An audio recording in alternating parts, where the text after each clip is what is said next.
Suamiku mengira dia menceraikan istri tak berguna. Namun, saat aku melangkah masuk ke kantor pengacaranya, pria berdasi itu gemetar ketakutan melihat siapa sebenarnya wanita yang dicampakkan kliennya ini. Sebelum ceritanya dimulai, silakan tulis di kolom komentar dari daerah mana saja teman-teman yang menonton cerita ini. Dan dengar cerita sambil aktivitas apa? Nyapu, ngepel, tiduran, rebahan atau apa? Yuk kita simak ceritanya. Suara desis minyak goreng di wajan adalah satu-satunya teman Hana malam itu. Aroma bawang putih dan tumisan kangkung memenuhi dapur yang sederhana namun bersih itu. Jam dinding menunjukkan pukul 7 malam lewat 15 menit. Hana, wanita yang sehari-harinya hanya mengenakan daster rumahan atau kemeja katun polos yang warnanya sudah mulai memudar, dengan telaten mengaduk masakan. Wajahnya tenang, nyaris tanpa ekspresi, seolah rutinitas melayani suami adalah satu-satunya tujuan hidup yang ia miliki. Tidak ada riasan di wajahnya. Rambutnya hanya dicepol asal-asalan dengan jepit rambut plastik murah. Siapapun yang melihatnya saat itu pasti akan mengira dia hanyalah seorang ibu rumah tangga biasa yang hidupnya bergantung penuh pada belas kasih suaminya. Ponsel Hana yang tergeletak di meja makan bergetar. Layarnya menyala menampilkan nama, suamiku. Hana mengecilkan api kompor sebelum mengangkat telepon itu. Dia baru saja hendak menyapa dengan lembut, menanyakan apakah suaminya ingin dibawakan bekal untuk besok atau jam berapa dia akan pulang. Namun suara di seberang sana langsung memotong niatnya. Suara itu dingin, tajam, dan menusuk. Seperti pisau es yang langsung menghujam jantung tanpa peringatan. Aku ingin cerai dari wanita tak berguna sepertimu. Suara Rangga terdengar tanpa keraguan sedikitpun. Tidak ada nada emosi. Hanya kebosanan yang teramat sangat. Jangan pernah temui aku lagi. Urusan apapun. Langsung ke pengacaraku. Adrian dari firma hukum Satyagraha Partners. Dia yang akan mengurus sisa hidupmu yang menyedihkan itu. Hana terdiam sejenak. Tangannya yang memegang spatula tidak gemetar. Napasnya tidak memburu. Matanya yang bening hanya berkedip sekali. Di ujung telepon, Rangga mungkin mengharapkan tangisan histeris, permohonan untuk tidak ditinggalkan, atau setidaknya teriakan marah. Rangga selalu merasa dirinya adalah pusat dunia Hana. Matahari yang jika padam akan membuat Hana mati kedinginan. Namun, Hana hanya menarik napas pendek dan menjawab dengan nada datar yang mengerikan. Baik. Jawab Hana singkat. Klik. Sambungan telepon terputus. Hana meletakkan ponselnya kembali ke meja. Dia tidak menangis. Dia tidak membanting barang. Dia justru kembali ke kompor. Mematikan api karena kangkungnya sudah matang sempurna. Dengan langkah tenang, dia berjalan menuju laci paling bawah di kabinet dapur, tempat dia menyembunyikan sebuah kotak kecil yang terkunci. Dia membuka kotak itu dan mengeluarkan sebuah ponsel pintar keluaran terbaru yang harganya setara dengan gaji Rangga selama 3 bulan. Ponsel itu menyala, menampilkan ratusan notifikasi email dan pesan dari para petinggi perusahaan. Notifikasi pergerakan saham, dan jadwal rapat Dewan Komisaris. Hana mengabaikan semuanya. Dia hanya mengetik satu pesan singkat ke sebuah nomor rahasia. Siapkan berkas-berkas pengambil alihan. Waktunya sudah tiba. Beberapa hari kemudian, sesuai instruksi suaminya, Hana mendatangi kantor firma hukum Satyagraha Partners. Gedung pencakar langit itu menjulang tinggi di pusat kota. Berlapis kaca yang memantulkan sinar matahari terik Jakarta. Hana datang menggunakan taksi umum, mengenakan gamis sederhana berwarna coklat muda dan jilbab instan yang harganya tidak sampai Rp50.000. Sandal yang dipakainya pun hanya sandal teplek biasa. Begitu dia melangkah masuk ke lobi firma hukum yang mewah itu, tatapan meremehkan langsung menyambutnya. Lantai marmer yang mengkilap seolah menolak pijakan sandalnya yang sederhana. Resepsionis wanita yang duduk di balik meja granit besar menatap Hana dari ujung kaki ke ujung kepala dengan tatapan menilai yang tidak sopan. Ada yang bisa dibantu, Bu? Pengiriman paket lewat pintu sampingnya. Ucap resepsionis itu tanpa senyum. Mengira Hana adalah kurir atau mungkin asisten rumah tangga yang tersasar. Hana tersenyum tipis. Senyum yang tidak mencapai matanya. Saya ingin bertemu Pak Adrian. Saya istri Pak Rangga, klien beliau. Resepsionis itu mengangkat alisnya, seolah tidak percaya bahwa pria sekelas Rangga, yang sering datang dengan setelan jas mahal, memiliki istri seperti ini. Oh, istri Pak Rangga. Silakan duduk di sana dulu. Pak Adrian sedang sibuk. Mungkin ibu harus menunggu lama. Hana menurut. Dia duduk di sofa tunggu yang empuk, mengabaikan tatapan sinis beberapa staf yang lalu lalang. Hampir 1 jam dia dibiarkan menunggu. Padahal dia tahu Adrian tidak sedang ada tamu. Ini adalah taktik psikologis biasa untuk membuat lawan merasa kecil. Namun bagi Hana, ini adalah waktu yang berharga untuk mengamati betapa rapuhnya kerajaan kecil yang dibangun oleh kesombongan. Akhirnya, seorang asisten memanggilnya. Hana digiring menuju ruangan di ujung lorong. Ruangan terbesar dengan pemandangan kota yang menakjubkan. Pintu kayu jati yang berat itu dibuka. Di dalamnya, duduk seorang pria paruh baya dengan setelan jas Italia yang sangat rapi. Itu adalah Adrian, pengacara kondang yang terkenal kejam di meja hijau. Adrian sedang sibuk membaca berkas sambil menyesap kopi. Bahkan tidak repot-repot mengangkat kepalanya saat Hana masuk. Duduk saja, Bu. Kita langsung ke intinya. Pak Rangga ingin proses ini cepat. Ucap Adrian dengan nada otoriter sambil tetap menunduk. Klien saya menawarkan sedikit uang kerohiman. Tapi jangan harap ibu dapat harta gono gini karena... Adrian akhirnya mendongak untuk melihat siapa yang dia ajak bicara. Berniat memberikan tatapan intimidasi andalannya. Namun, kalimatnya terhenti di tenggorokan. Waktu seolah membeku di ruangan itu. Cangkir kopi di tangan Adrian bergetar hebat hingga isinya sedikit tumpah ke atas meja mahoni yang mengkilap. Wajah Adrian yang tadinya penuh percaya diri dan angkuh, seketika berubah pucat pasi, seputih kertas dokumen di hadapannya. Matanya membelalak lebar. Seolah dia sedang melihat hantu, atau lebih buruk lagi, melihat malaikat pencabut nyawanya sendiri. Hana berdiri di sana dengan tenang. Kedua tangannya terlipat di depan perut. Postur tubuhnya tegak, memancarkan aura yang sama sekali berbeda dengan istri tak berguna yang digambarkan Rangga. Tatapan Hana tajam, menusuk langsung ke manik mata Adrian. Adrian mengenali wajah itu. Tentu saja dia kenal. Siapa yang tidak kenal?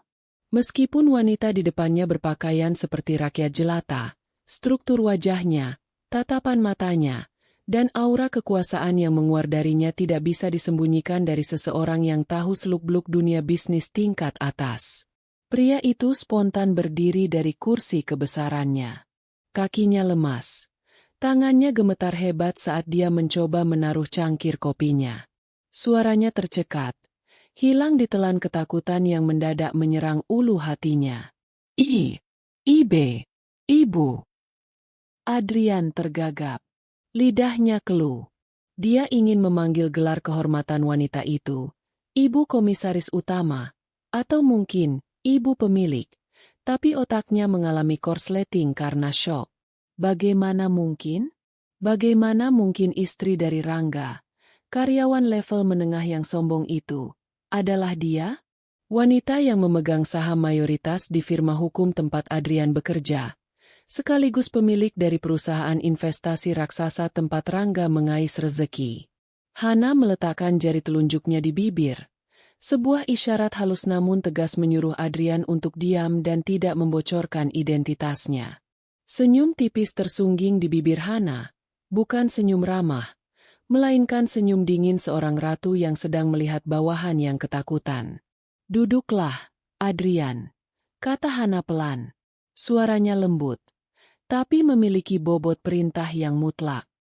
Kita bicara sebagai pengacara dan istri klien, bukan? Adrian menelan ludah dengan susah payah. Keringat dingin mulai mengalir di pelipisnya. Dia sadar, dia sedang berada di dalam kandang singa, dan singa itu sedang menyamar menjadi kucing rumahan yang manis. Untuk memahami mengapa Adrian begitu ketakutan setengah mati, kita harus melihat ke belakang, mengupas lapisan-lapisan kebohongan yang telah dibangun Rangga selama 3 tahun terakhir pernikahan mereka. Sebuah pernikahan yang awalnya Hana kira berlandaskan cinta, namun ternyata hanya panggung bagi ego Rangga yang kian membesar. Sejak awal pernikahan, Rangga selalu memosisikan dirinya sebagai penyelamat. Dia menikahi Hana yang yatim piatu dan tampak sederhana, lalu menjadikan kesederhanaan Hana sebagai senjata untuk merendahkannya.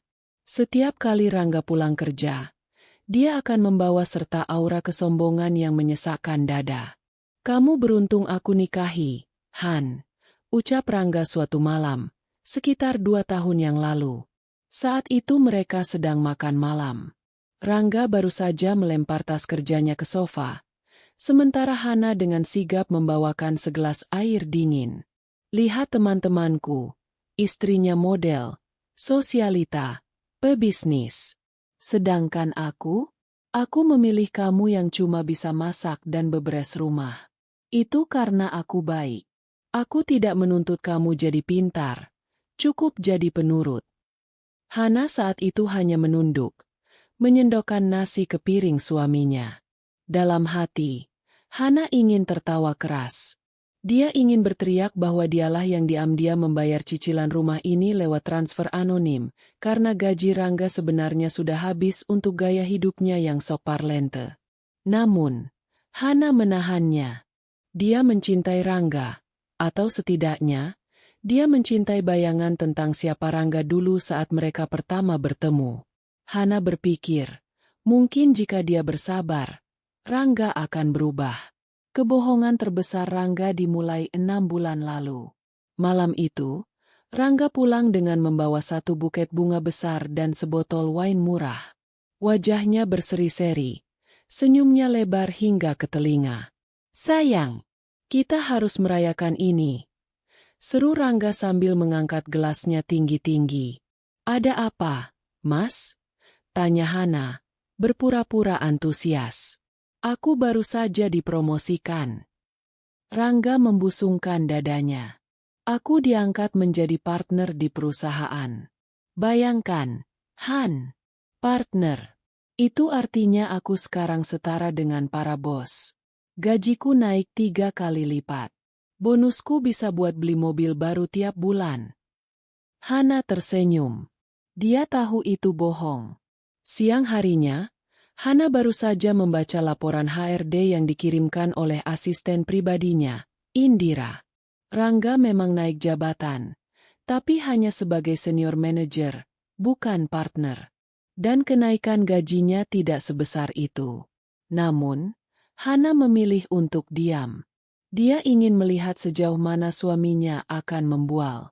"Hebat sekali, Mas. Kamu pasti kerja keras banget," puji Hana. "Jelas." Rangga tertawa bangga. "Perusahaan investasi ini butuh orang jenius sepertiku. Tahu tidak? Komisaris utama alias pemilik saham terbesar perusahaan ini kabarnya orang misterius yang tidak pernah muncul. Bodoh sekali dia. Punya perusahaan sebesar ini tapi tidak pernah turun tangan. Karyawan jadi seenaknya. Untung ada aku yang membereskan kekacauan tim." Hana menahan napasnya agar tidak tersedak. Rangga baru saja menghina pemilik perusahaan, istrinya sendiri, tepat di depan wajahnya. Ironi ini begitu kental hingga rasanya pahit di lidah Hana. "Mungkin pemiliknya percaya sama manajemen, Mas," pancing Hana pelan. "Percaya? Itu namanya naif," cibir Rangga. "Dengar-dengar pemiliknya wanita tua yang dapat warisan dari suaminya yang kaya. Tipe wanita yang tidak tahu apa-apa soal bisnis, cuma tahu belanja tas Hermes. Persis seperti kamu, bedanya dia kaya, kamu miskin. Kalian para wanita itu, kalau tidak ada laki-laki, tidak akan bisa bertahan hidup sehari pun di dunia nyata." Kata-kata itu membekas dalam ingatan Hana. Wanita yang tidak tahu apa-apa. Padahal, di saat yang sama, Hana sedang menyetujui anggaran triliunan rupiah lewat tablet yang dia sembunyikan di bawah tumpukan majalah resep masakan. Hana adalah otak di balik ekspansi besar-besaran Nusantara Group, perusahaan induk yang membawahi tempat Rangga bekerja. Hana bukan mendapat warisan. Dia membangun kerajaannya dari nol dengan kecerdasannya sendiri. Penampilan sederhananya adalah tameng, filter untuk menyaring mana orang yang tulus dan mana yang palsu. Dan Rangga, sayangnya, gagal total dalam ujian ini. Semakin hari, kebohongan Rangga semakin menjadi-jadi. Dia mulai sering pulang larut malam dengan alasan rapat dengan klien VIP. Pakaiannya sering berbau parfum wanita yang manis dan menyengat. Sangat berbeda dengan sabun cuci baju yang biasa dipakai Hana. Klienku ini rewel banget.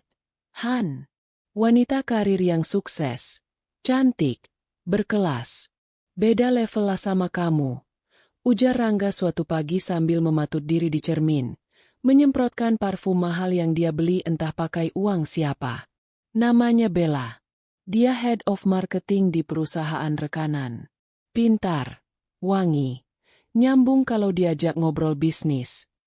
Hana yang sedang menyetrika kemeja Rangga hanya diam mendengarkan. Hatinya nyeri, tapi logikanya bekerja lebih cepat. Bella. Nama itu dia simpan baik-baik dalam memori otaknya. Rangga dengan bodohnya terus membandingkan Hana dengan Bella.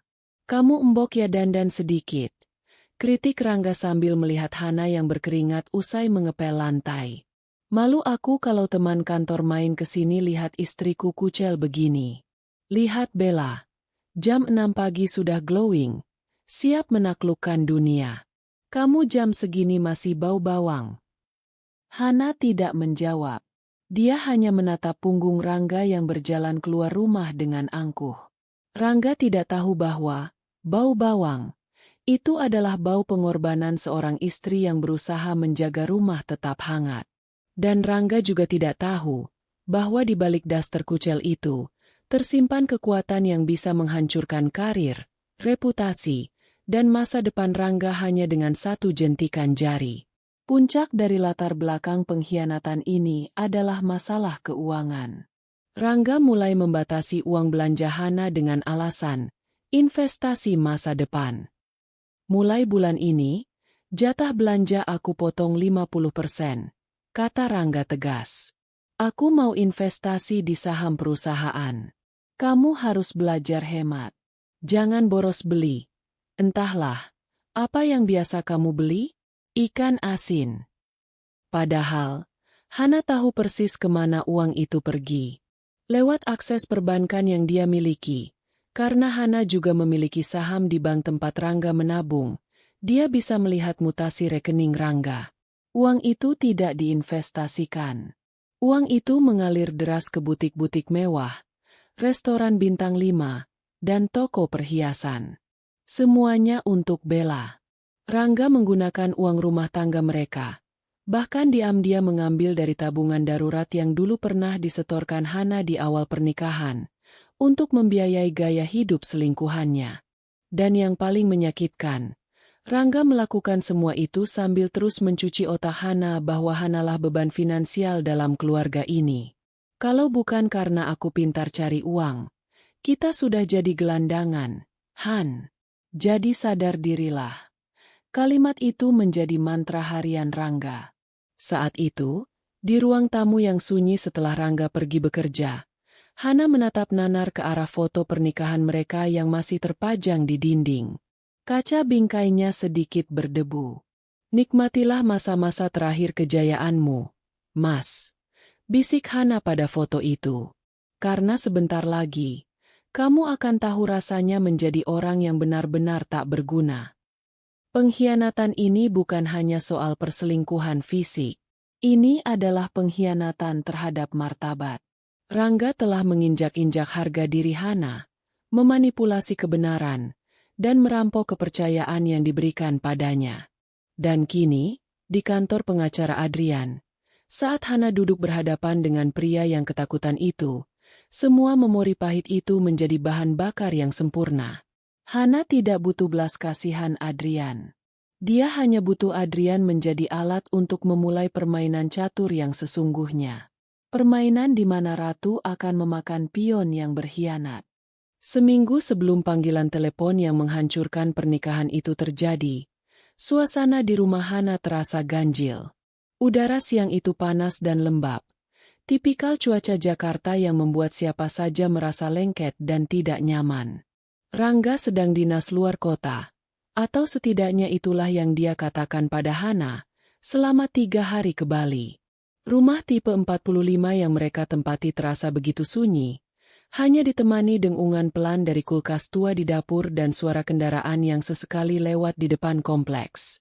Hana sedang menjalankan ritual mingguannya, membersihkan gua keramat, sebutan sindiran dalam hati Hana untuk ruang kerja pribadi Rangga. Ruangan itu sebenarnya hanyalah kamar tidur kedua yang disulap menjadi kantor rumahan. Rangga selalu melarang keras Hana masuk ke sana saat dia ada di rumah. Jangan sentuh apa-apa, Han. Dokumenku itu nilainya miliaran. Kalau kamu hilangkan satu kertas saja, otak kecilmu tidak akan mampu menggantinya. Begitu kata Rangga selalu. Namun, saat Rangga pergi, dia menuntut ruangan itu harus bersih berkilau, bebas debu, dan wangi saat dia kembali. Sebuah paradoks perintah yang hanya bertujuan untuk menyiksa. Dengan membawa kain lap mikrofiber dan cairan pembersih furnitur, Hana membuka pintu ruangan itu. Aroma maskulin yang dipaksakan, campuran pengharum ruangan aroma kopi dan sisa asap rokok elektrik, langsung menyergap hidungnya. Ruangan itu berantakan. Kertas-kertas berserakan di lantai. Bekas bungkus makanan cepat saji menumpuk di tempat sampah yang sudah penuh. Dan jas kerja Rangga tersampir asal-asalan di sandaran kursi. Hana menghela napas panjang. Dia mulai memunguti sampah, memilah mana yang harus dibuang dan mana yang sekiranya dokumen penting.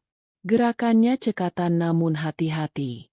Saat dia sedang mengelap permukaan meja kerja yang terbuat dari kayu lapis murahan itu, tangannya menyenggol tumpukan majalah bisnis. Di bawah tumpukan itu, tersembunyi sebuah tablet elektronik berwarna hitam. Jantung Hana berdegup sedikit lebih kencang. Itu bukan tablet inventaris kantor yang biasa dipakai Rangga. Itu adalah tablet baru, merek ternama yang harganya belasan juta rupiah. Hana tahu persis modelnya karena perusahaan teknologinya baru saja meluncurkan seri pesaing untuk model tersebut bulan lalu. Rangga tidak pernah bilang dia membeli gawai baru. Apalagi dengan keluhannya setiap hari tentang betapa sulitnya ekonomi keluarga mereka. Rasa penasaran, yang bercampur dengan firasat buruk seorang istri, mendorong Hana untuk menekan tombol daya. Layar menyala. Meminta kata sandi. Hana terdiam sejenak. Dia mencoba kombinasi angka standar. Tanggal pernikahan mereka? Tanggal lahir Rangga? Tanggal lahir Hana? Tentu saja salah. Rangga bahkan sering lupa hari ulang tahun istrinya. Hana berpikir sejenak, mencoba masuk ke dalam pola pikir suaminya yang narsis dan sedang dimabuk asmara terlarang. Dia mengetik tanggal lahir Bella. Hana tahu tanggal itu dari foto tiket pesawat yang pernah tidak sengaja dia lihat di saku celana Rangga yang hendak dicuci bulan lalu. Tiket liburan yang Rangga klaim sebagai perjalanan dinas mendadak. Klik. Tablet terbuka. Hana tersenyum miris. Betapa mudah ditebak.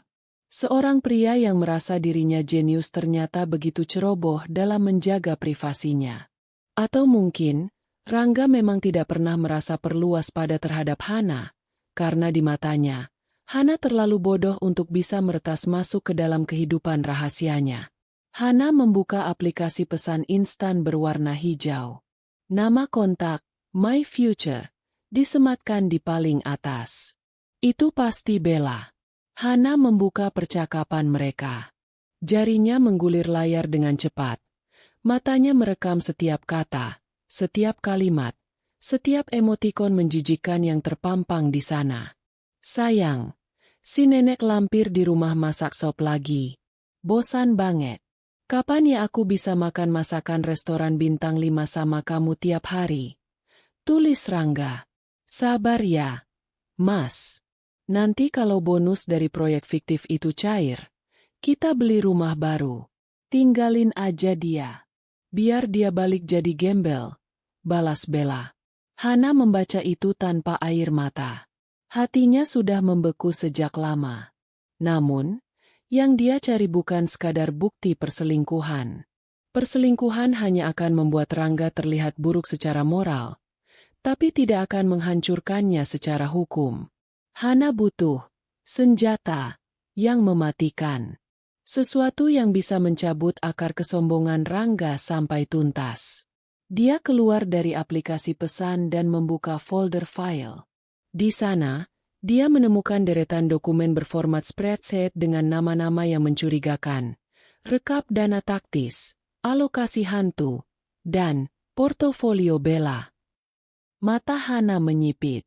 Sebagai seorang pebisnis ulung yang mengendalikan belasan anak perusahaan, membaca laporan keuangan adalah keahlian utamanya. Dalam hitungan detik, otak Hana memproses angka-angka di layar itu. Dia melihat pola yang mengerikan. Rangga bukan hanya selingkuh. Dia sedang melakukan tindak pidana korupsi korporasi. Rangga memanipulasi data nasabah VIP.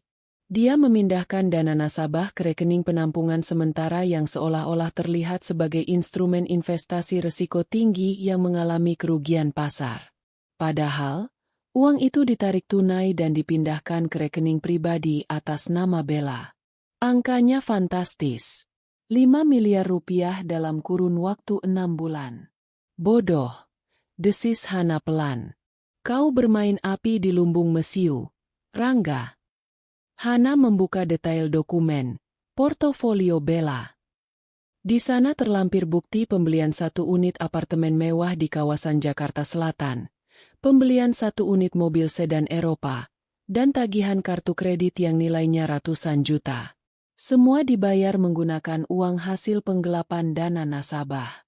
Nasabah yang uangnya dicuri itu adalah nasabah prioritas dari perusahaan investasi milik Hana sendiri.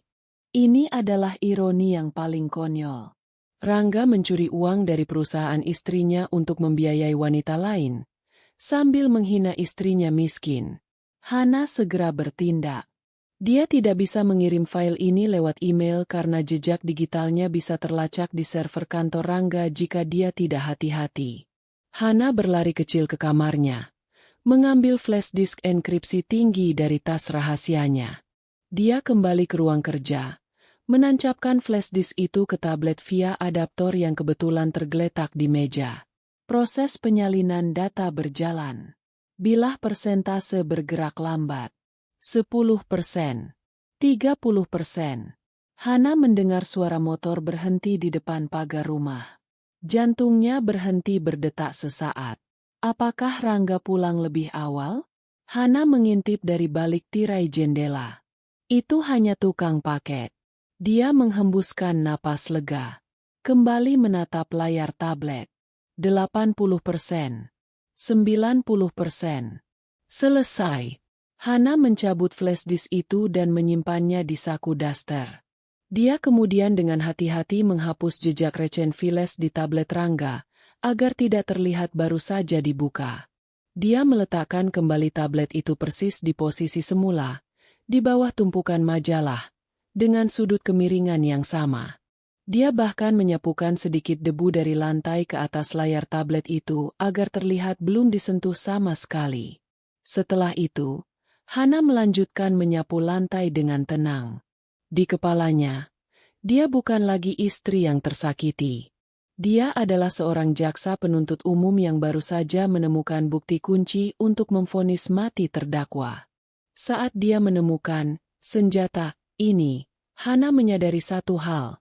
Perceraian ini tidak akan menjadi akhir dari penderitaannya, melainkan akan menjadi awal dari kehancuran Rangga.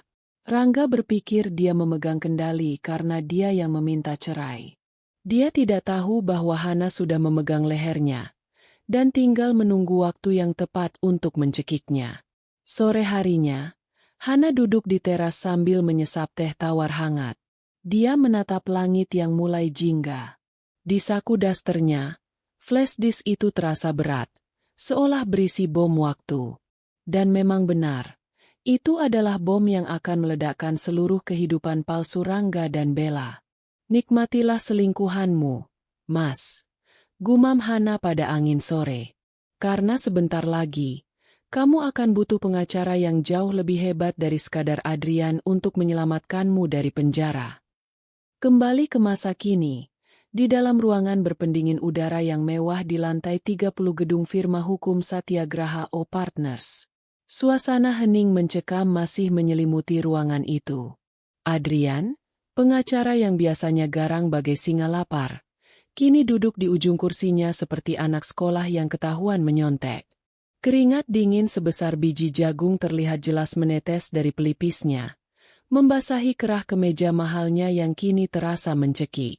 Hana duduk di hadapannya dengan postur santai namun mengintimidasi. Dia tidak melepaskan jilbab instan murahannya, tidak juga mengganti sandalnya. Namun di mata Adrian, wanita di depannya ini terlihat lebih menakutkan daripada hakim ketua di Mahkamah Agung. Ibu Hana, suara Adrian serak. Dia mencoba menelan ludah untuk membasahi tenggorokannya yang kering kerontang. Saya sungguh tidak tahu. Sumpah demi Tuhan, saya tidak tahu bahwa Rangga maksud saya, Pak Rangga, adalah suami ibu. Jika saya tahu, saya akan menendangnya keluar dari detik pertama dia menginjakkan kaki di lobi. Hana menatap Adrian datar. Tatapan itu kosong dari emosi, tapi penuh dengan perhitungan. Tentu saja kamu tidak tahu, Adrian. Suamiku sangat pandai menyembunyikan fakta. Dia malu punya istri sepertiku. Ingat? Jadi dia pasti tidak pernah menunjukkan fotoku padamu. Adrian meringis. Dia ingat betul bagaimana Rangga menjelek-jelekan istrinya di ruangan ini beberapa hari lalu. Rangga menyebut istrinya parasit, kampungan, dan bodoh. Adrian bahkan sempat ikut tertawa kecil saat itu untuk menyenangkan hati klien. Mengingat hal itu sekarang membuat perut Adrian mulas. Dia baru saja ikut menghina pemilik firma hukum tempat dia mencari makan. Saya mohon maaf, Bu. Saya akan segera membatalkan kuasa saya. Saya akan tolak kasus ini. Saya tidak bisa menjadi pengacara lawan bagi ibu pemilik. Adrian buru-buru membereskan berkas di mejanya dengan tangan gemetar. Jangan. Potong Hana tajam. Satu kata itu membuat gerakan Adrian terhenti seketika. Maksud ibu? Adrian bingung. Hana condong sedikit ke depan. Lanjutkan. Jadilah pengacaranya. Lakukan persis seperti yang dia minta. Buat surat gugatan cerai itu sekejam mungkin. Tuliskan bahwa aku, Hana, tidak berhak atas 1 rupiah pun harta Gonogini. Tuliskan bahwa aku setuju untuk diusir dari rumah tanpa membawa apa-apa selain pakaian yang melekat di badan. Adrian melongo. Tapi Bu, itu merugikan ibu. Secara hukum, sebagai istri, ibu berhak atas setengah harta, apalagi dengan bukti perselingkuhan. Adrian, selahana, nada suaranya turun 1 oktav, menjadi lebih dingin. Kamu pikir aku butuh harta receh dari dia?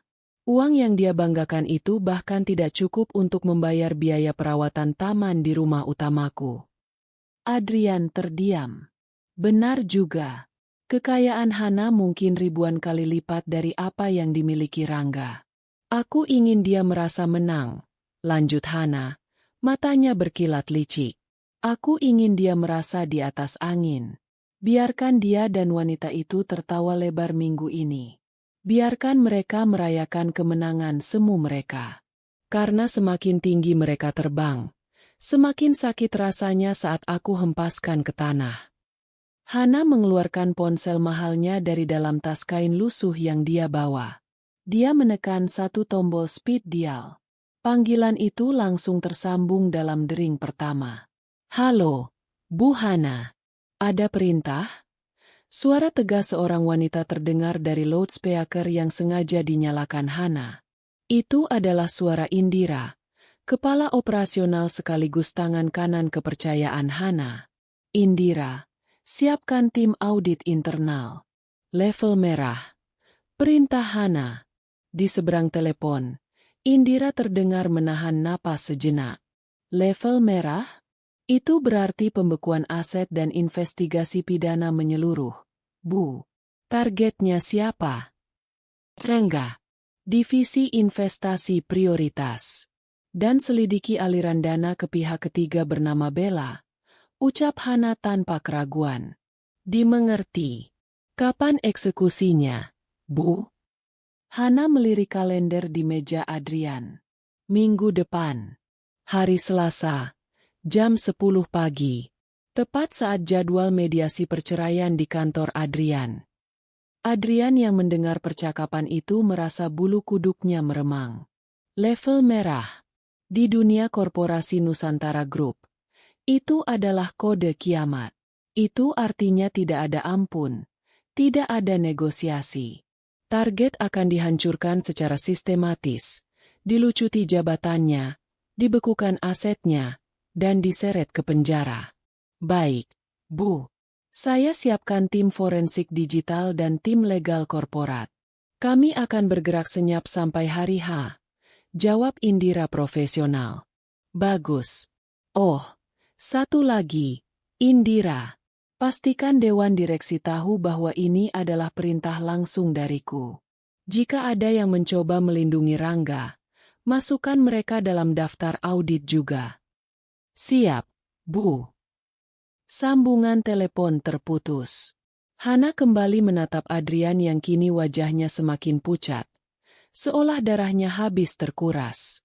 Nah, Adrian, kata Hana sambil memasukkan kembali ponselnya. Sekarang kamu paham tugasmu? Kamu adalah umpan. Tugasmu adalah memastikan Rangga datang ke kantor ini hari Selasa depan dengan rasa percaya diri setinggi langit. Pastikan dia membawa selingkuhannya itu. Bilang padanya bahwa aku sudah menyerah dan siap menandatangani apa saja.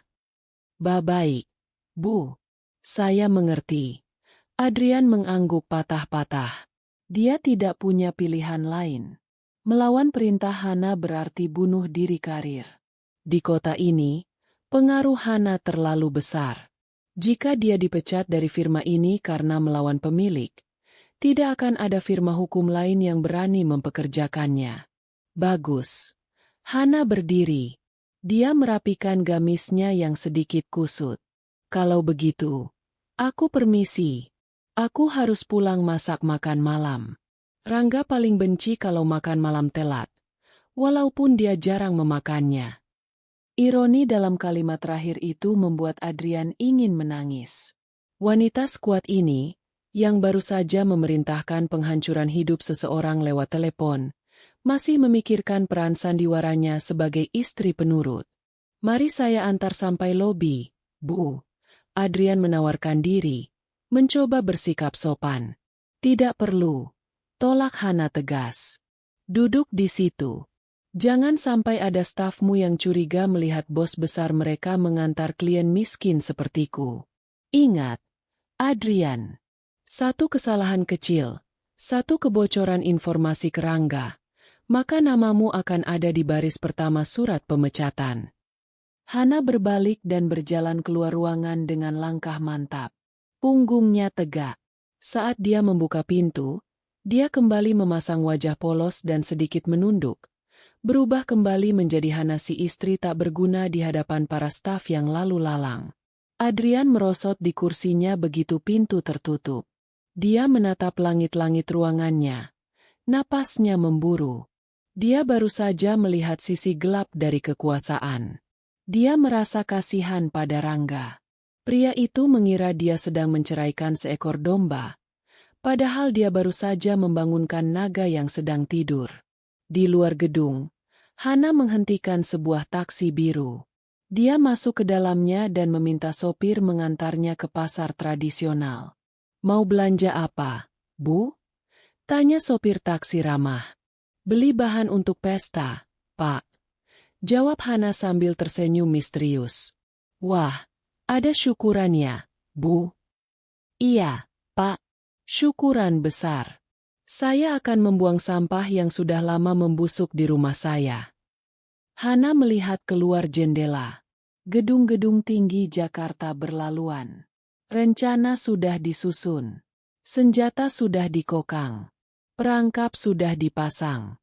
Sekarang, dia hanya perlu menunggu tikus itu masuk sendiri ke dalam jebakan, mengira ada keju lezat di dalamnya, padahal yang menanti adalah pisau pemotong leher. Babak perencanaan selesai. Perang yang sesungguhnya akan segera dimulai. Hari Selasa yang ditunggu-tunggu oleh Rangga akhirnya tiba.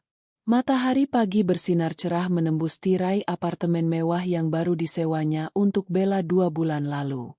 Rangga bangun dengan perasaan yang luar biasa ringan, seolah beban berat yang selama ini menindih pundaknya telah diangkat. Hari ini adalah hari kemerdekaannya. Hari ini dia akan menandatangani kesepakatan cerai dengan Hana, istri yang menurutnya hanya menjadi benalu dalam perjalanan karirnya yang gemilang. Rangga menatap pantulan dirinya di cermin kamar mandi. Dia mencukur habis sisa-sisa jenggot di dagunya, menyisir rambutnya dengan pomade mahal hingga klimis, dan mengenakan setelan jas navy terbaiknya. Dia merasa tampan, sukses, dan tak terkalahkan. Di matanya, dia adalah definisi pria modern yang berhasil menaklukkan ibu kota. Dia punya jabatan strategis, uang yang, dia pikir, tidak berseri hasil dari kreativitas, akuntansinya, dan kekasih cantik yang memuja kemewahan. Sayang, dasimu miring. Suara manja Bella terdengar dari ambang pintu. Wanita itu masih mengenakan kimono sutra merah marun, memegang secangkir kopi espresso. Ah, terima kasih, cantik. Rangga tersenyum, membiarkan Bella merapikan simpul dasinya. Hari ini hari besar. Setelah jam 10 nanti, aku resmi menjadi duda keren. Kita bisa liburan ke Eropa bulan depan tanpa ada wanita kampungan itu yang menelepon menanyakan kapan aku pulang. Bella tertawa kecil. Suara yang terdengar seperti denting koin di telinga Rangga. Pastikan dia tidak minta apa-apa ya, Mas. Apartemen ini kan mau kita renovasi. Butuh uang banyak. Tenang saja. Rangga mengecup kening Bella dengan percaya diri. Hana itu bodoh dan penurut. Dia sudah bilang, baik, di telepon. Itu artinya dia menyerah. Dia tahu dia tidak bisa hidup tanpaku. Tapi dia juga tahu dia tidak bisa melawanku.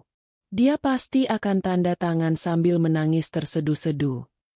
Rangga berangkat ke kantor dengan perasaan di atas angin.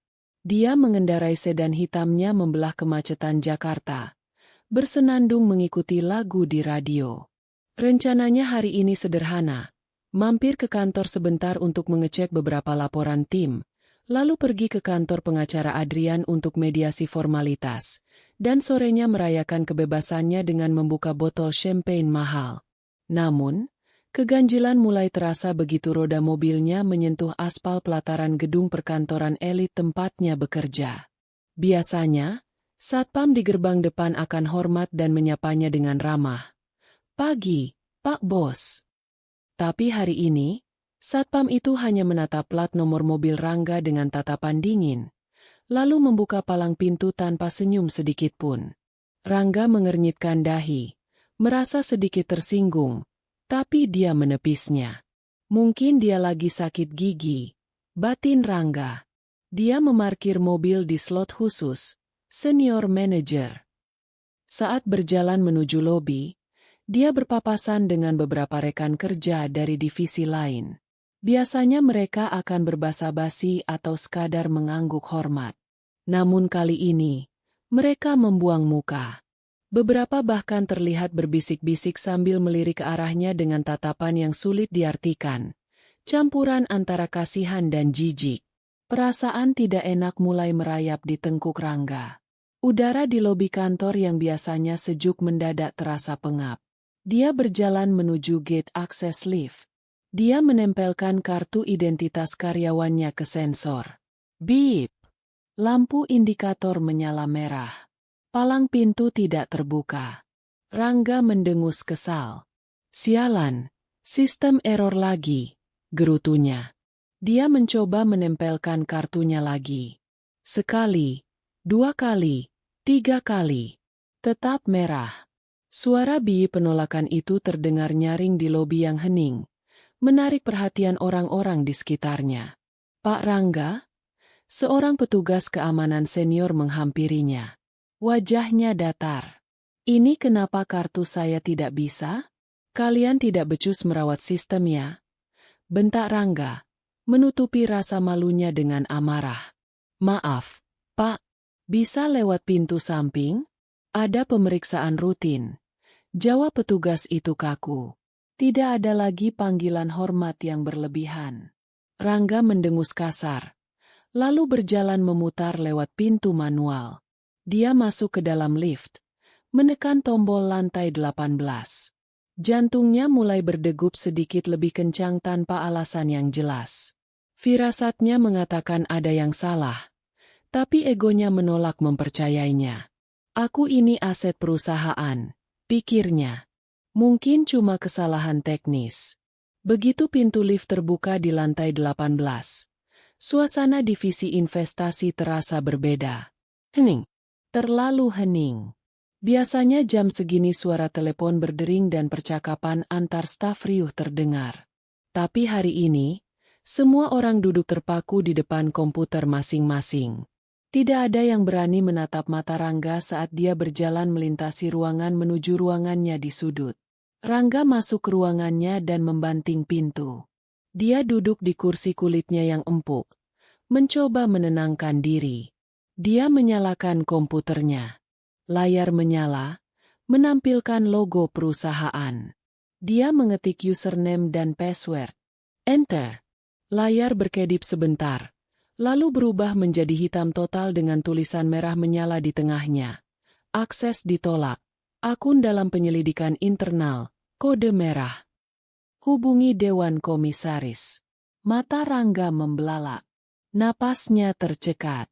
Kode merah? Itu adalah protokol tertinggi untuk pelanggaran berat. Selama 5 tahun bekerja di sini, dia hanya pernah melihat kode itu sekali. Saat Direktur Keuangan lama dipecat karena kasus suap. Tidak mungkin, bisik Rangga. Tangannya gemetar saat mencoba mengetik ulang sandinya. Hasilnya sama. Tulisan merah itu seolah menertawakannya. Rangga panik. Keringat dingin mulai membasahi kemeja di balik jasnya. Dia segera meraih telepon kantor di mejanya untuk menghubungi bagian IT. Tapi tidak ada nada sambung. Telepon itu mati total. Bangsat. Umpat Rangga. Dia merogoh saku celananya, mengambil ponsel pribadinya. Jari-jarinya dengan panik mencari nomor Adrian, pengacaranya. Dia butuh kepastian. Dia butuh seseorang untuk disalahkan. Pikirannya mulai liar. Apakah ada yang menjebakku? Apakah si Doni dari divisi sebelah melaporkan markup anggaran bulan lalu? Tapi aku sudah menutup celahnya dengan rapi.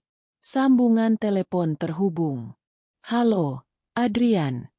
Seru Rangga setengah berteriak. Ya, Pak Rangga. Ada apa? Kita kan janji temu 1 jam lagi. Suara Adrian terdengar tenang. Terlalu tenang. Kontras dengan kepanikan Rangga. Adrian. Ada yang aneh di kantor. Komputerku dikunci. Aksesku ditolak. Ada tulisan. Dalam penyelidikan. Kamu harus lakukan sesuatu.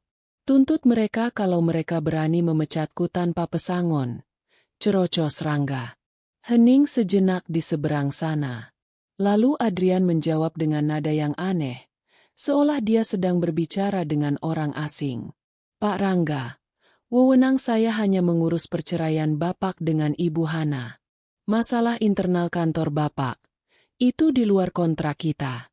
Lagi pula, jika Bapak memang bersih, kenapa harus panik? Kamu ini pengacara macam apa? Aku bayar kamu mahal. Datang saja ke kantor saya untuk urusan cerai sesuai jadwal. Jangan terlambat. Istri Bapak maksud saya. Pihak lawan sudah konfirmasi hadir. Adrian langsung menutup telepon. Rangga menatap ponselnya dengan tidak percaya. Dia merasa dikhianati oleh semua orang. Rasa paranoid mulai menggerogoti akal sehatnya. Dia melihat keluar jendela kaca ruangannya. Di area kerja, dia melihat beberapa stafnya sedang berbisik-bisik sambil menunjuk ke arah ruangannya. Saat mata mereka bertemu pandang dengan Rangga, mereka langsung pura-pura sibuk bekerja. Rangga merasa seperti tikus yang terperangkap dalam labirin kaca. Ketakutan terbesarnya, bahwa penggelapan dananya terbongkar, mulai membayang di pelupuk mata. Tidak mungkin. Batinnya menyangkal. Aku memindahkan dana itu lewat 7 rekening perantara. Tidak ada yang bisa melacaknya. Jejak digitalnya sudah aku hapus. Bella juga aman. Apartemen itu atas nama dia. Tidak ada hubungannya denganku secara langsung. Dia mencoba meyakinkan dirinya sendiri bahwa ini hanyalah audit acak. Ya, pasti audit acak yang menyebalkan. Perusahaan sedang mencari kambing hitam untuk penurunan profit kuartal lalu, dan mungkin dia sedang dijadikan target sementara. Dia hanya perlu bersikap tenang, tidak menunjukkan rasa bersalah, dan menghadapi semuanya dengan kepala tegak. Aku tidak boleh terlihat lemah, gumam Rangga pada dirinya sendiri. Dia berdiri, merapikan jasnya yang kusut. Dia mengambil tas kerjanya. Persetan dengan kantor ini hari ini. Aku akan urus cerai dulu.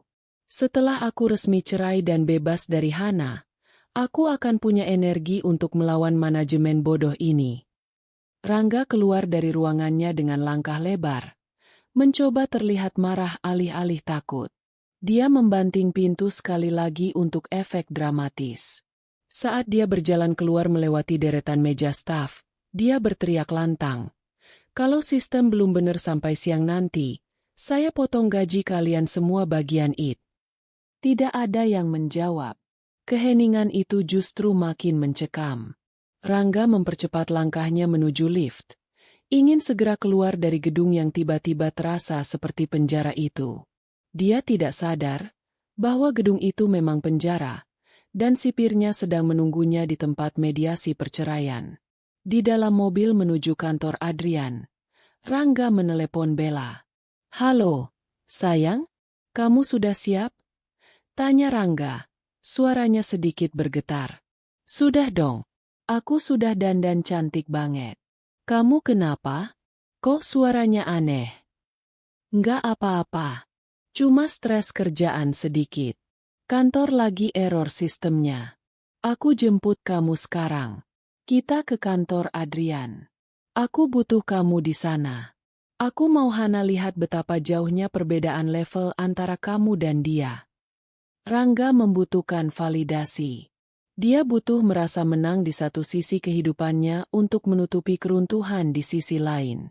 Dia berpikir, dengan menghancurkan mental Hana di depan Bella, dia bisa mendapatkan kembali rasa percaya dirinya yang baru saja retak di kantor. Sebuah kesalahan perhitungan yang sangat fatal. Ruang rapat di firma hukum, Satyagraha O Partners, dirancang untuk mengintimidasi. Meja oval panjang dari kayu mahoni tua mendominasi ruangan, dikelilingi kursi-kursi kulit bersandaran tinggi. Dindingnya dilapisi panel kayu gelap dan rak-rak buku berisi literatur hukum tebal yang jarang dibaca. Pendingin ruangan disetel di suhu terendah, menciptakan atmosfer dingin yang menusuk tulang. Hana sudah duduk di sana sejak 15 menit yang lalu. Dia duduk di sisi kiri meja, sendirian. Penampilannya masih sama seperti saat pertama kali dia datang. Gamis coklat pudar, jilbab instan sederhana, dan wajah tanpa riasan. Dia meletakkan kedua tangannya di atas meja, tenang dan diam seperti patung. Tidak ada tas bermerek, tidak ada perhiasan, tidak ada gawai canggih yang terlihat. Hanya seorang wanita sederhana yang tampak pasrah menunggu nasib. Di seberang ruangan, Pintu terbuka lebar dengan kasar. Rangga melangkah masuk dengan gaya teatrikal, menggandeng Bella di sampingnya. Pemandangan itu sungguh kontras.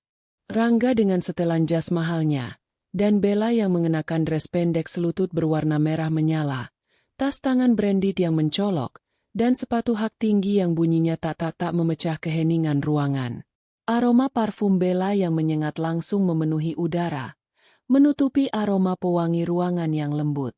Adrian, yang duduk di ujung meja sebagai mediator, berdiri dengan canggung. Wajahnya tegang. Dia tidak berani menatap mata Hana. Dia hanya mengangguk kaku ke arah Rangga. "Silakan duduk, Pak Rangga, Bu Bella," ucap Adrian dengan suara serak. Rangga menarik kursi untuk Bella dengan gerakan berlebihan, lalu duduk di sebelahnya, berhadapan langsung dengan Hana. Rangga menatap istrinya dengan tatapan meremehkan. Senyum sinis tersungging di bibirnya. Dia merasa sedikit lebih baik sekarang. Melihat Hana yang tampak kecil dan menyedihkan di ruangan besar ini memberinya suntikan ego yang dia butuhkan setelah insiden di kantor tadi pagi. Wah, datang juga kamu. Cemooh Rangga sebagai pembuka. Naik apa ke sini? Angkot? Atau ojek? Maaf ya, aku nggak bisa jemput. Mobilku cuma buat wanita berkelas. Bella tertawa kecil, menutup mulutnya dengan tangan yang dihiasi cincin berlian. Cincin yang dibeli Rangga menggunakan uang bonus palsu bulan lalu. Jangan gitu Mas. Kasihan. Mungkin dia memang sukanya hidup susah. Hana tidak menjawab cemoohan itu. Dia hanya menatap lurus ke mata Rangga. Tatapan yang biasanya lembut dan penuh pengabdian itu kini hilang, digantikan oleh kedalaman samudra yang gelap dan tenang. Langsung saja, Rangga, mana berkasnya? Tanya Hana datar. Rangga mendengus. Tidak sabar rupanya mau jadi janda. Baguslah, Adrian, berikan berkasnya. Adrian menyodorkan sebuah map biru ke hadapan Hana. Tangannya sedikit gemetar saat meletakkan map itu. Tapi Rangga terlalu sibuk memamerkan kemesraannya dengan Bella untuk menyadarinya. Baca baik-baik, Han, kata Rangga sambil menyandarkan punggungnya dengan angkuh. Di situ tertulis kamu melepaskan semua hak Gonogini. Rumah, mobil, tabungan, semuanya milikku. Kamu keluar dari rumah hari ini juga.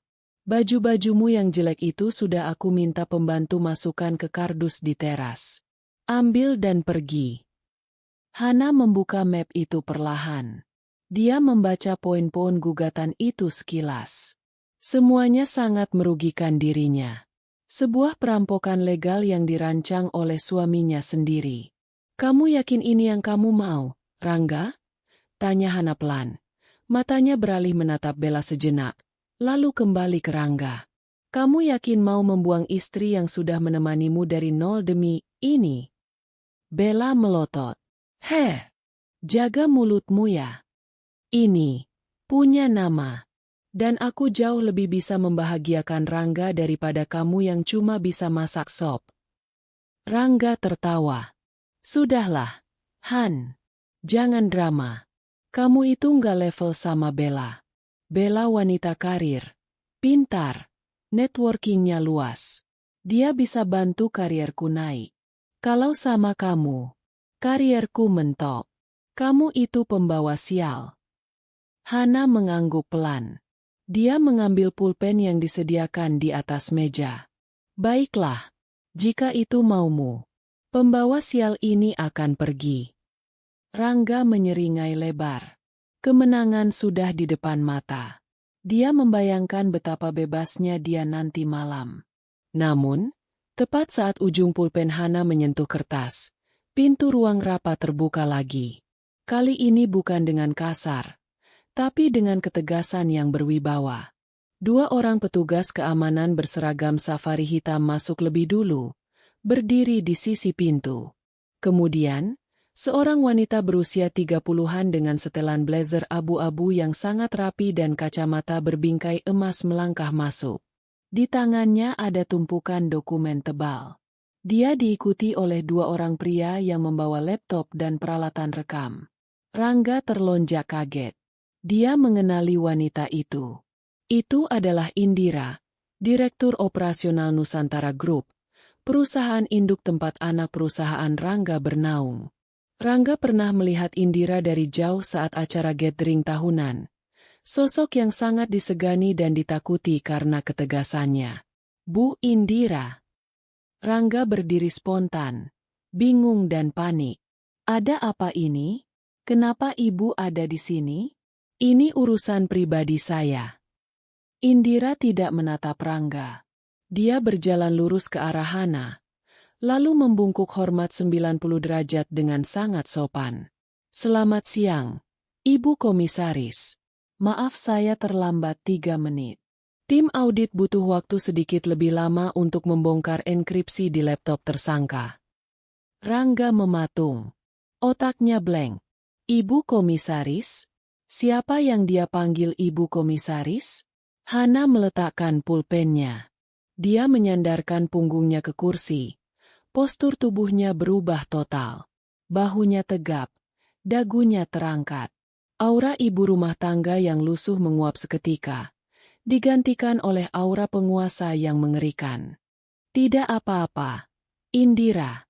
Silakan dimulai. Perintah Hana. Suaranya tidak lagi pelan dan ragu. Suaranya bergema penuh kuasa. Indira berbalik menghadap Rangga. Wajahnya dingin. Dia melempar tumpukan dokumen itu ke atas meja, tepat di depan wajah Rangga yang pucat pasi. Saudara Rangga, ucap Indira lantang. Berdasarkan audit internal yang kami lakukan pagi ini, dan verifikasi dari pemilik saham mayoritas, Anda dinyatakan melakukan pelanggaran berat tingkat 1. Apa maksudnya? Suara Rangga tercekat. Dia menoleh ke Adrian. Adrian, usir mereka. Ini kantor kamu kan? Kenapa orang kantor saya bisa masuk sini? Adrian, yang sedari tadi menunduk, akhirnya mengangkat kepala. Dia menatap Rangga dengan tatapan iba. Maaf, Pak Rangga, saya tidak bisa mengusir mereka. Firma hukum ini, sahamnya 60% dimiliki oleh Ibu Hana. Dunia Rangga berhenti berputar. Dia menoleh patah-patah ke arah istrinya. Hana menatapnya dengan senyum tipis yang mematikan. Kamu. Rangga tergagap. Dia mundur selangkah hingga menabrak kursi. Saya lanjutkan. Potong Indira tegas. Saudara Rangga terbukti melakukan penggelapan dana nasabah prioritas sebesar 5,2 miliar rupiah. Dana tersebut dialirkan melalui 7 rekening palsu dan bermuara pada pembelian aset pribadi berupa 1 unit apartemen di Kuningan dan 1 unit mobil Mercedes-Benz, atas nama Saudari Bella. Indira menoleh ke arah Bella yang kini wajahnya seputih kapas. Dan Anda, Saudari Bella, akan turut kami laporkan sebagai penadah dana hasil kejahatan korporasi. Apa? Enggak. Bella menjerit histeris. Dia langsung melepaskan genggaman tangannya dari lengan Rangga. Aku enggak tahu apa-apa. Rangga bilang itu uang bonusnya. Dia bilang dia kaya. Aku cuma pacarnya. Aku korban. Bohong, teriak Rangga. Kamu yang minta apartemen itu. Kamu yang maksa aku cari uang cepat. Cukup. Suara Hana membelah pertengkaran mereka. Hana berdiri perlahan. Dia berjalan memutari meja mendekati Rangga. Langkah kakinya pelan, tapi setiap hentakannya terdengar seperti detak jam kematian bagi Rangga. Hana berhenti tepat di depan suaminya. Dia merogoh saku gamisnya, mengeluarkan flash disk kecil dan melemparkannya ke dada Rangga. Kamu pikir aku bodoh, Rangga? Bisik Hana.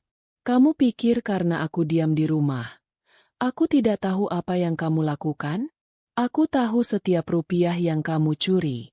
Aku tahu setiap pesan menjijikan yang kamu kirim ke wanita ini. Aku tahu betapa kamu menghina investor misterius yang bodoh itu. Hana mendekatkan wajahnya.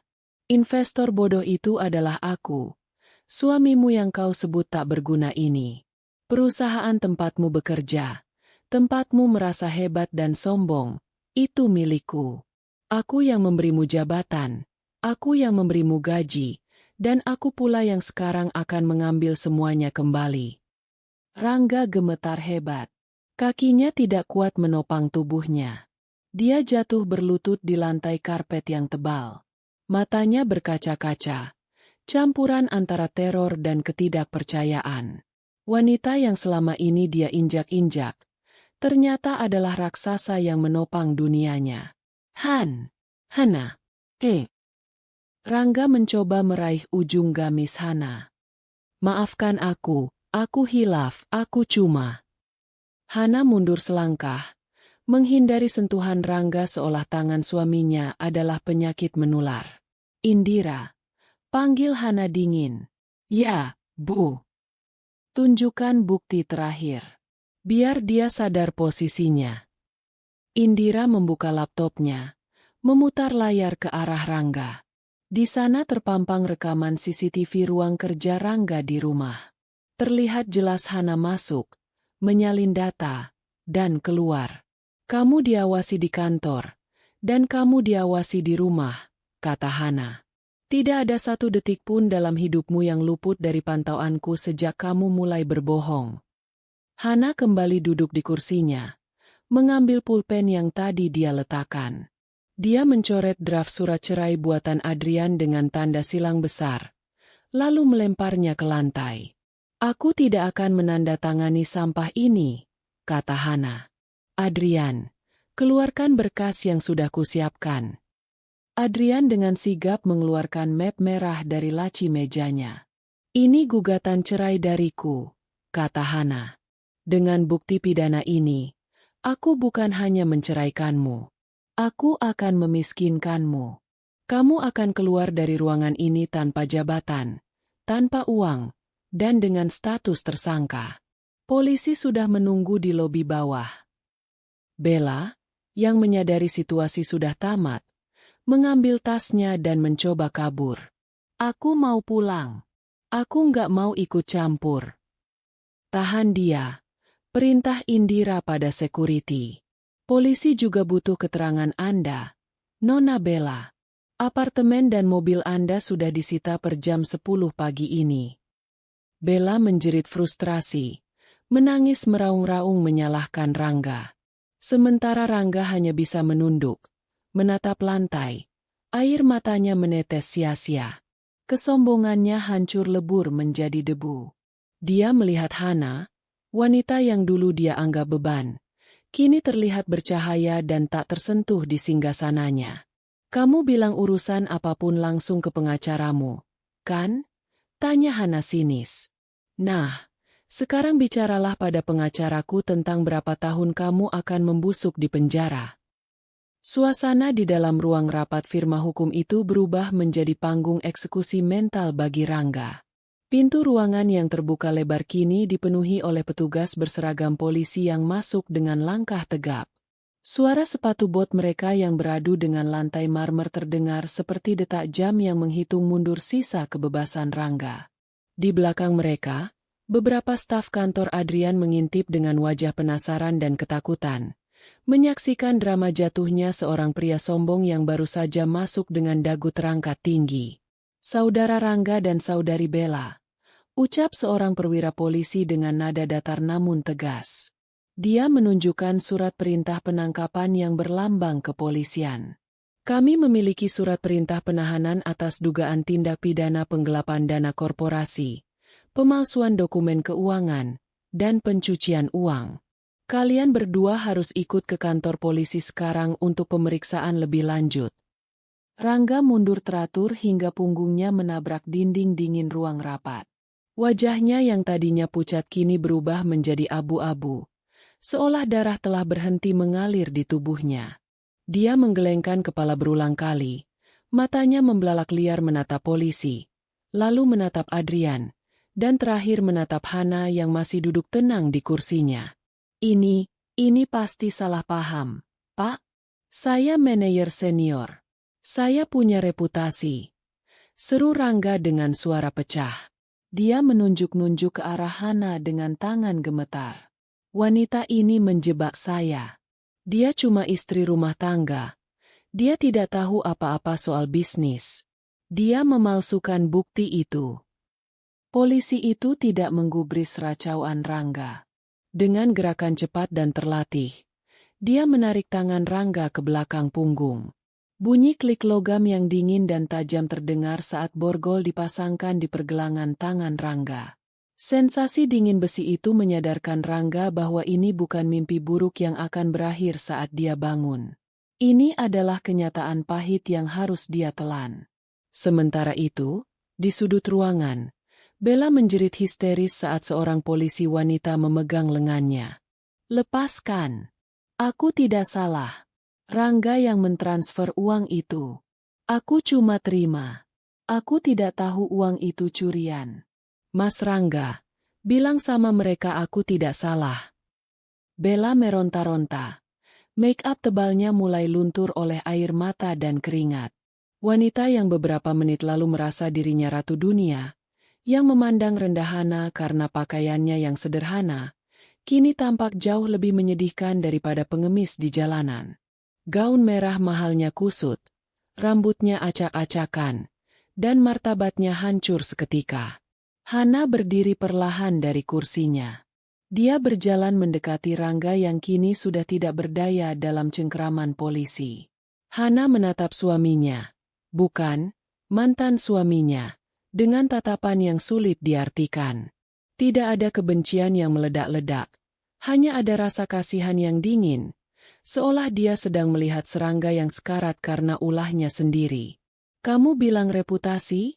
tanya Hana pelan. Namun suaranya terdengar jelas di ruangan yang hening itu. "Reputasimu dibangun di atas uangku, Rangga. Jabatanmu, jas mahalmu, bahkan kepercayaan dirimu, semuanya adalah pemberianku yang tidak pernah kamu sadari. Sekarang, aku mengambilnya kembali." "Han, tolong." Rangga mulai menangis. Pertahanannya runtuh total. "Jangan biarkan mereka membawaku. Aku suamimu, kita bisa bicarakan ini di rumah. Aku akan putuskan Bella. Aku akan kembali padamu. Aku janji akan jadi suami yang baik." Hana tersenyum miring. "Rumah? Rumah mana yang kamu maksud? Rumah di kompleks yang selama ini kita tempati? Atau apartemen mewah tempatmu berselingkuh?" Hana menoleh ke arah Indira. "Bawa mereka ke rumah kompleks dulu. Tim penyitaan aset sudah siap di sana, kan? Aku ingin tetangga melihat wajah asli pria yang selama ini mereka puji sebagai suami sukses." "Siap, Bu. Konfu akan bergerak ke sana sebelum ke kantor polisi," jawab Indira sigap. Perjalanan menuju kompleks perumahan mereka terasa seperti perjalanan menuju neraka bagi Rangga. Dia duduk di kursi belakang mobil polisi, diapit oleh dua petugas. Dari jendela yang berteralis besi, dia melihat mobil sedan mewah berwarna hitam laju di depan mobil polisi. Itu adalah mobil jemputan Hana. Istrinya duduk di sana dengan nyaman, sementara dia diperlakukan seperti kriminal kelas kakap. Sesampainya di kompleks perumahan, suasana sudah ramai. Rupanya Indira telah mengatur segalanya dengan sangat efisien. Sebuah truk pindahan dan mobil polisi lain sudah parkir di depan rumah mereka. Garis polisi berwarna kuning hitam sedang dipasang melintang di pagar rumah. Para tetangga, yang biasanya hanya bergunjing di tukang sayur, kini berkumpul di jalanan dengan wajah penuh tanya. Bu Tejo, tetangga depan rumah yang paling rewel dan sering membandingkan suaminya dengan Rangga, berdiri paling depan. Matanya membelalak saat melihat Rangga turun dari mobil polisi dengan tangan di borgol. "Ya ampun, itu Pak Rangga?" bisik Bu Tejo keras-keras pada ibu-ibu di sebelahnya. "Kenapa di borgol? Bukannya dia orang kaya, orang sukses." "Katanya korupsi, Bu. Gelapkan uang perusahaan triliunan," sahut tetangga lain, melebih-lebihkan angka seperti biasa, namun kali ini intinya benar. Hana turun dari mobil mewahnya. Penampilannya masih sama sederhananya. Namun kali ini dia dikawal oleh 2 orang bodyguard berbadan tegap. Indira berjalan di sampingnya membawa dokumen penyitaan. Hana berdiri di depan pagar rumah, menghadap ke arah kerumunan tetangga dan Rangga yang ditahan di samping mobil polisi. Rangga menunduk dalam-dalam, tidak berani mengangkat wajahnya. Rasa malunya sudah menembus ubun-ubun. Dia, yang selalu membanggakan diri di depan tetangga sebagai tulang punggung keluarga yang hebat, yang sering menyindir para suami tetangga karena kurang sukses, kini dipertontonkan sebagai maling. Bapak-bapak, ibu-ibu. Suara Hana terdengar tenang namun lantang. Maaf atas keributan hari ini. Pihak kepolisian dan perusahaan sedang melakukan penyitaan aset atas nama Rangga karena terbukti melakukan tindak pidana. Mbak Hana, sabar ya, seru Bu Tejo, mencoba bersimpati. Kasihan Mbak Hana, sudah suaminya jarang pulang, ternyata penjahat. Untung rumah ini aman ya Mbak. Hana menggeleng pelan sambil tersenyum tipis. Rumah ini juga disita, Bu, karena Rangga membelinya, atau lebih tepatnya mencicilnya, menggunakan uang hasil kejahatan. Rangga mengangkat kepalanya. Kaget. Apa? Tidak. Rumah ini aku beli pakai gajiku yang sah di awal pernikahan. Teriaknya membela diri. Hana menoleh pada Rangga. Tatapannya tajam. Gajimu? Rangga, kamu lupa? DP rumah ini dibayar tunai olehku. Cicilan bulanannya sering macet dan aku yang menutupinya diam-diam lewat transfer anonim yang kau kira bonus kinerja. Dan secara hukum, karena sertifikatnya masih atas namamu dan kau terbukti melakukan pencucian uang, rumah ini disita negara dan perusahaan sebagai barang bukti. Tapi kamu mau tinggal di mana? Tanya Rangga bodoh. Hana tertawa kecil. Tawa yang terdengar sangat renyah namun menyakitkan bagi Rangga. Aku tidak butuh rumah sempit ini. Rangga, aku punya rumah di Menteng yang selama ini kosong karena aku memilih tinggal di sini demi menghargai egomu. Demi membuatmu merasa menjadi kepala keluarga. Indira maju, memberikan isyarat pada tim penyitaan. Mereka mulai mengangkut barang-barang mewah milik Rangga. TV besar, sound system, koleksi jam tangan, dan setik golf. Semuanya dimasukkan ke dalam truk. Sementara barang-barang Hana yang sederhana dibiarkan. Barang-barang pribadi Ibu Hana akan kami pindahkan ke kediaman utama di Menteng sore ini juga, lapor Indira. Di hadapan puluhan pasang mata tetangga, Rangga telanjang bulat secara sosial. Topeng kesuksesannya ditarik paksa. Tetangga-tetangga mulai mencibir. Ih, ternyata selama ini gaya doang ya. Kasihan istrinya, sudah dibodohi, diselingkuhi pula. Pantesan sombong, ternyata uang haram. Komentar-komentar pedas itu menusuk telinga Rangga lebih tajam daripada jarum. Dia melihat ke arah Bella yang juga dibawa ke lokasi untuk menunjukkan barang bukti lain. Bella menangis meraung-raung saat tas-tas brandednya disita petugas. Ini hukuman sosialmu, Rangga. Bisik Hana saat dia berjalan melewati suaminya untuk masuk ke mobil mewahnya kembali. Kamu dihina bukan karena kamu miskin, tapi karena kamu palsu. Selamat menikmati hidup barumu di sel yang sempit. Jangan khawatir, pengacaraku akan memastikan kamu mendapatkan hukuman maksimal tanpa remisi. Hana masuk ke dalam mobil. Kaca jendela yang gelap perlahan naik, memisahkan dunianya dengan dunia Rangga selamanya. Mobil itu melaju pergi, meninggalkan Rangga yang lemas dan akhirnya diseret masuk kembali ke mobil polisi diiringi sorakan cemooh dari para tetangga yang dulu dia rendahkan. Hari itu, seluruh kompleks perumahan menjadi saksi runtuhnya seorang pria yang lupa daratan, dan bangkitnya seorang wanita yang selama ini menyembunyikan sayapnya. 1 tahun kemudian, suara denting piring kaleng yang beradu dengan sendok besi tua menggema di kantin Lembaga Pemasyarakatan Cipinang. Udara di ruangan itu terasa pengap, berbau keringat basi dan keputusasaan. Rangga duduk di salah satu bangku panjang, menatap nampan makanannya dengan tatapan kosong. Menu hari ini adalah nasi yang sedikit keras, sayur sop yang airnya lebih banyak daripada isinya, dan sepotong tempe goreng yang sudah dingin. Rangga kurus. Tulang pipinya menonjol, dan kulitnya yang dulu terawat kini kusam dan berjerawat. Rambutnya dicukur cepak, menampilkan uban yang mulai tumbuh di usia mudanya. Tidak ada lagi setelan jas Navy yang gagah, tidak ada lagi jam tangan mewah, tidak ada lagi wangi parfum mahal. Yang ada hanya kaos oblong lusuh bertuliskan, warga binaan, dan celana pendek yang warnanya sudah memudar. "Hei, bos, bagi tempenya dong." Seorang narapidana bertato naga di lengan menyenggol bahu Rangga dengan kasar. Tanpa membantah, Rangga menggeser jatah tempenya ke nampan pria itu. Dia sudah belajar untuk tidak melawan. Di sini, dia adalah ikan kecil. Egonya yang dulu setinggi langit sudah digilas habis oleh realitas penjara yang keras.